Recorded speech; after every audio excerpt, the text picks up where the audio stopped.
Greetings from Progress. We wanted to reconnect and share some exciting new video content that we've been working on. Today is the start of a quarterly Move It video series designed to share tips and features to enhance your product experience. So stay tuned.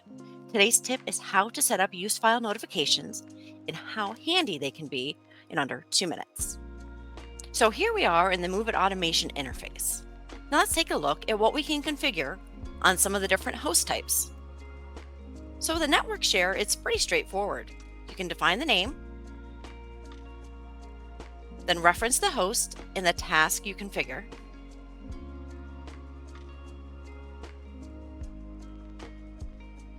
Then go ahead and check the file notifications, which is a super handy feature.